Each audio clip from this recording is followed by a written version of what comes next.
Well, Jean Monnet is known as the founding father of Europe. There's many founding fathers. There's a list of founding fathers, but I do believe that when someone refers to just the founding father of Europe, immediately it is Jean Monnet who comes to mind.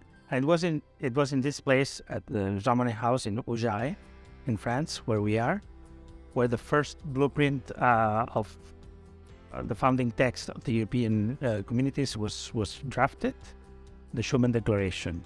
So he was the personality behind that text, and that was day one of European unity and in real facts.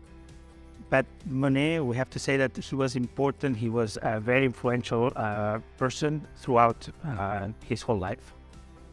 World War I, in the interwar period, World War II, and then even after the Schuman Declaration and the first European communities, he created the Committee of Action for the United States of Europe. And for another 20 years, he was quite old at the time. He continued the task for European unity, this time with free hands without having to be too politically correct. And then we could say also that he was instrumental in bringing about the first enlargement of the European communities exactly 50 years ago. And he died a few months before the first European elections, the first elections to the European Parliament. And he knew that that was coming, so we can say that he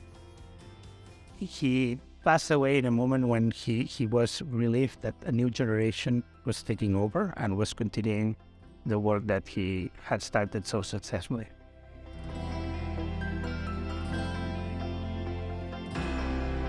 Jean Monnet tried and succeeded to implement something that was unique in history, which was to move from a model of cooperation. We know that over time, over the centuries, countries, besides making war to each other, on occasion they would cooperate, they would help each other.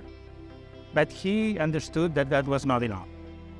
That what was needed, especially after the bloodiest war of all times, World War II, what was needed was to start a new paradigm, a new model in international relations, and that was integration.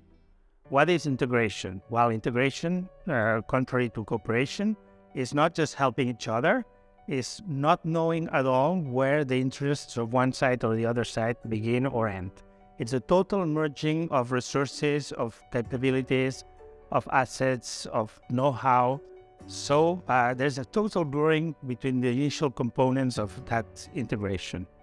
And that was the revolutionary idea that Monnet put forward in the Schuman Declaration, and then that he managed to develop over time, at least in the crucial years of 1950 through early 1955. So 5 years of intense work, or he was in the front line.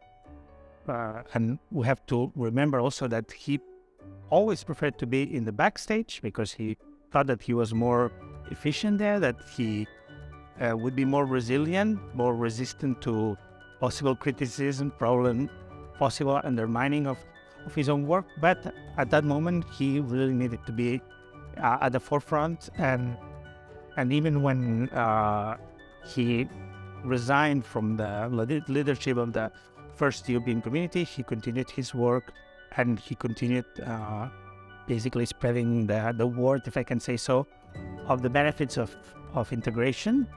And he managed to rally around that goal, around that task, an incredible amount of people, very influential in their own countries.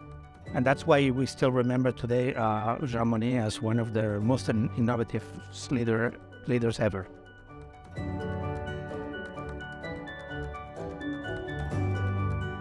Well, that's a very interesting story. We have to set ourselves in year 1945, just after World War II. He had been in Washington, D.C. Before that, also he had been in London all the time, like helping the Allies. He had to leave France because France was an occupied country, but he never stopped fighting or making a big effort on behalf of the Allies, regardless of the country where he was. In the U.S., then he came after having helped Roosevelt, notably the President Roosevelt, and he wanted a place to be really close to Paris, but not in the middle of all the busy life of Paris. And then he had some relatives not far from Houjarray, where we are, 3 kilometers from here in the town of Les Menuls, the Schuman family, also known because they have a famous jewelry company store in Paris. And those cousins draw his attention on this house, which at the time belonged to a Swedish doctor, Ivan Bratt, who wanted to leave the country of France after his wife had died in the bombings during World War II. So that's how the deal was done between the Swedish doctor and Monnet. And by the way, that Swedish doctor was one of the introductors of the limitation of alcohol consumption in Sweden. And as we know, Monnet was born into a family of cognac producers. So it is interesting also that this paradox of like one, of limiting the consumption of alcohol and the other one like selling cognac. At least that was the starting of his career. And then here in Houjarray, many people came to see Monnet over the years. So he lived here for a total of 34 years. I'd say roughly the last third of his life, a very productive moment in his life or period of his life. And we have to mention Eleanor Roosevelt having dined here, President Eisenhower with his family. By the way, they donated some rose bushes that are still there with the names of Eisenhower and Mamie Eisenhower, the wife of President Eisenhower. Robert Schuman, of course, and here actually this is something that in our exhibition that we propose our visitors. Our visitors can see the exact moment where Monnet and Schuman were meeting in the garden, discussing the aftermath of the Schuman Declaration. So just to give a sense of that, of the fact that everything began here when we talk about the European integration.